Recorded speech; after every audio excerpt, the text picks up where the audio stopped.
cuando llegaban estas fechas, por noviembre, por octubre, los ministros de Economía de ese entonces tenían que salir a buscar en la cooperación internacional créditos blandos, donaciones, créditos de libre disponibilidad para poder pagar aguinaldos. Hace 10 años nada más, el poder económico estaba entregado a la voracidad extranjera. Habían empresas que ostentaban la explotación de nuestros recursos naturales, principalmente de nuestro gas y de nuestro petróleo. Nos decía esta mañana el presidente del Senado, la paradoja más grande era de que el gas y el petróleo eran nuestros cuando estaban debajo de la tierra, pero cuando salían en boca de pozo, como decía ese tristemente célebre decreto supremo que lo impugnamos cuando usted era diputado, hermano presidente, ese decreto 23381 que decía: el titular adquiere la propiedad de los hidrocarburos en boca de pozo. Es decir, los recursos hidrocarburíferos eran nuestros cuando estaban debajo de la tierra, y cuando salían a boca de pozo, la empresa privada se los llevaba. ¿Y qué nos dejaba para nosotros? Un 18%, 6% en utilidades, 11% en regalías, y ellos se llevaban el 82% de nuestros recursos, de nuestro patrimonio, de nuestra sangre, de lo que nos permite hoy día vivir como vivimos y construir lo que estamos construyendo. Esa lógica criminal, podemos decir, del manejo económico del Estado vino aparejada con una lógica también nefasta en el manejo jurídico. Bolivia firmó 22 tratados bilaterales de promoción y protección recíproca de inversiones, los famosos TBIs. Lo hicimos concediendo nuestra soberanía, nuestra dignidad a manos de tribunales internacionales. Esta mañana has hecho una crítica veraz y objetiva de lo que son estos tribunales arbitrales internacionales, y nos sometimos a ellos sin ni siquiera contar con una Procuraduría General del Estado, sin ni siquiera contar con una institución de defensa de los intereses del Estado. Mediante decretos supremos y mediante leyes entreguistas se armó una estructura legal para proteger el interés transnacional insano, el interés transnacional que venía a espolearnos, a saquearnos, a exaccionarnos. Y cuando el pueblo reclamaba, al pueblo se le decía: el Estado debe respetar la seguridad jurídica, como si la seguridad jurídica fuera un atributo exclusivo de los privados, de los empresarios, del poder y del capital, como si el sujeto más importante de la seguridad jurídica no fuera el ser humano, el hombre y la mujer boliviana. Ese fue el discurso del general Banzer cuando dictó estado de sitio en abril del año 2000 aquí en Cochabamba para defender los intereses de una empresa transnacional. Ese fue el discurso de toda la estructura de gobierno que finalmente fue derrotada por el pueblo en las calles, en los caminos. Ese andamiaje legal se mostró como una especie de amenaza, de chantaje, que lo escuchábamos todos los días, que nos lo repetía también en su momento el expresidente Carlos Mesa con cierto temor, no diremos con cierto temor, con bastante temor a lo que podía pasar si se animaba a tocar en algo el sagrado interés transnacional. Pero al cabo de estos 20 años nefastos, salió el sol, vino la luz. Y hoy, a punto de cumplir, o a unos meses de cumplir, 10 años de la nacionalización de nuestros hidrocarburos, el 1 de mayo del año 2006, amerita, y lo hemos hecho a la luz también de la comparación de experiencias extraordinarias como la experiencia argentina, como la experiencia ecuatoriana, hacer un análisis de lo que ha significado, de lo que significa este proceso de recuperación del Estado. En Bolivia, a partir del año 2005, en lo económico hemos prácticamente nacionalizado en 5 áreas: hidrocarburos, minería, telecomunicaciones, electricidad y algunos servicios.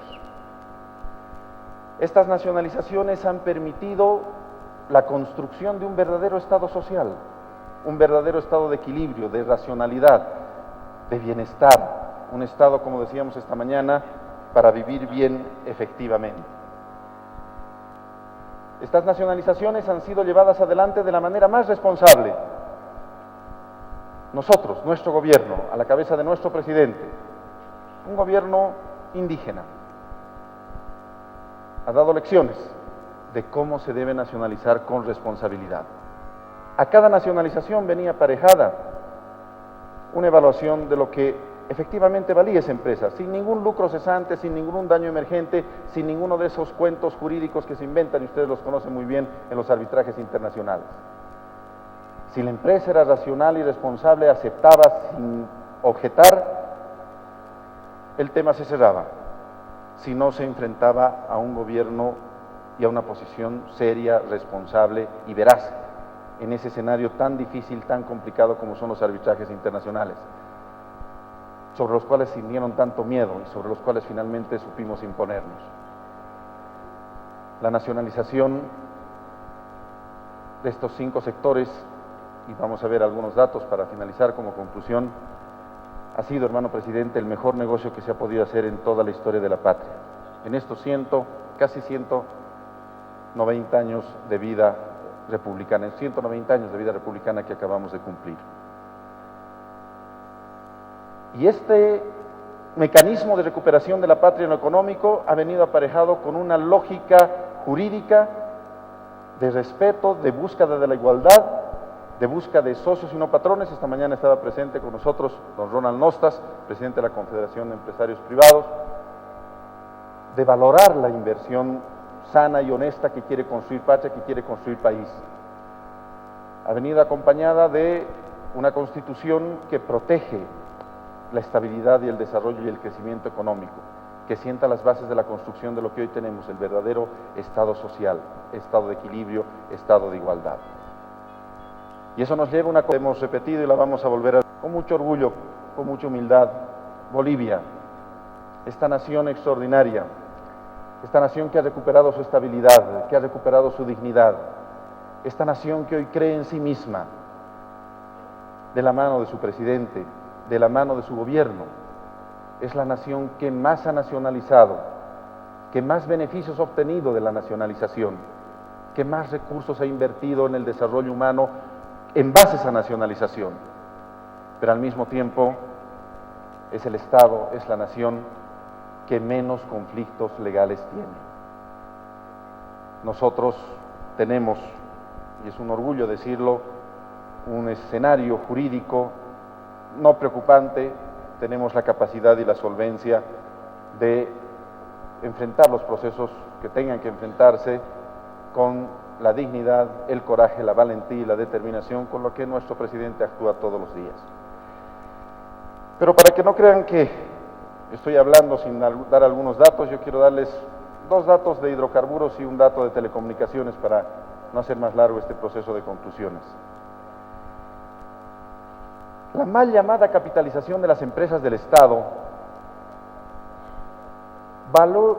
valorizó a yacimientos petrolíferos fiscales bolivianos en apenas 341 millones de dólares. Ese era el valor en libros que le dieron a yacimientos petrolíferos fiscales bolivianos a momento de su capitalización. Se evaluó en 341 millones de dólares una empresa que daba 400 millones de dólares al año. ¿En qué cabeza puede caber eso? La gallina de los huevos de oro. Me da 400 y yo para venderla, para entregarla, para concesionarla, la evalúo en 340 millones de dólares. Yacimientos fue descuartizado. Fueron 3 grandes empresas, ¿se recuerdan ustedes? Andina, Chaco y Transredes. Yacimientos como tal se volvió un residuo, una basura. Era yacimientos petrolíferos fiscales residual. ¿Qué es el residuo? La basura. Y estas empresas aportaban entre 3 y 4 millones de dólares al año después de su capitalización. De 400 a 3.8 a 3.7 millones de dólares. Nosotros las recuperamos, las potenciamos. Nuestro presidente ese yacimientos residuales y yacimientos casi un basurero lo convirtió finalmente en una corporación. Hoy Yacimientos es una corporación. En Andina no hubo mayores problemas. se adecuaron a los contratos y hasta el día de hoy las empresas extranjeras siguen trabajando con la mayor garantía, con la mayor, diremos, tranquilidad que les permite esa situación. Otras empresas, como el caso de la empresa petrolera Chaco, una empresa argentina, norteamericana, no quiso acceder y presentó un arbitraje contra el Estado boliviano después de la nacionalización.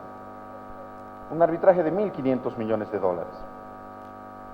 Ese arbitraje fue cerrado por el Estado boliviano el 18 de diciembre del año pasado por 357 millones de dólares. El Estado durante todos estos años ha percibido de la empresa Chaco como utilidades netas 519 millones de dólares. Es decir, hay una ganancia para el Estado, porque alguna vez nos pregunta, hermano presidente, ¿y cuánto ha perdido el Estado boliviano con esta nacionalización? El Estado boliviano jamás ha perdido un centavo con una nacionalización. El Estado ha hecho el mejor negocio, hemos hecho el mejor negocio de nuestra historia con las nacionalizaciones. Y otro ejemplo muy breve sobre telecomunicaciones. Por Eurotelecom Italia, a Eurotelecom Italia se les pagó una indemnización de 100 millones de dólares. Y cada año, Entel, nacionalizada, genera una utilidad neta de 129 millones de dólares. Desde la nacionalización, a la que debo confesarles en algún momento hasta a mí me atemorizaron, si no fuera el coraje y la determinación de nuestro presidente, quizá se hubiera demorado un poco más, y lo reconozco, presidente, lo reconozco públicamente con cómo es la sabiduría de un líder, como es la intuición y el coraje y la determinación que a veces, lamentablemente, a los abogados por cómo nos forman, no la tenemos, pero bueno, la podemos aprender. Este es un buen escenario para aprender a tener ese coraje. Esa empresa, presidente, que casi usted me convenció para nacionalizarla, mire qué equivocados estaba yo, genera y ha generado desde su nacionalización en el 2008 610 millones de dólares. 610 millones de dólares que se van para la construcción de un Estado social, para la construcción de un estado de bienestar. Hemos visto aquí cómo es que los problemas que tenemos, de alguna manera, los estados son los mismos. El Ecuador con el caso Chevron, un abuso, prepotencia, corrupción. El caso de los fondos buitre que nos ha contado la procuradora de la Argentina, lo mismo, abuso, prepotencia, sobrevaloración del capital transnacional, enriquecimiento de poderes y de intereses mezquinos, parciales y sectarios sobre el interés nacional.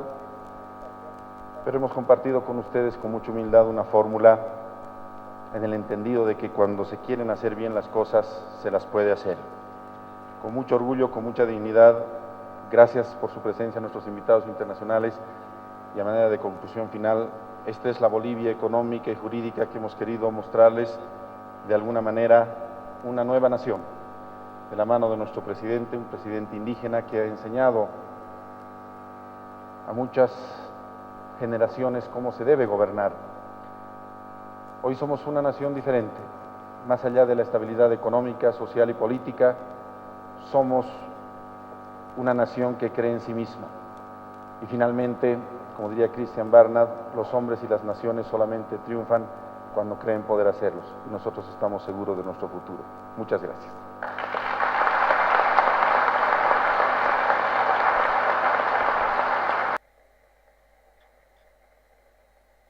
El intercambio de experiencias une a los pueblos para su defensa legal y de los intereses de la patria. A continuación, en el cierre de este Seminario Internacional de Desarrollo Económico y Defensa Legal del Estado, palabras de clausuras a cargo del presidente del Estado Plurinacional de Bolivia, el señor Evo Morales Ayma.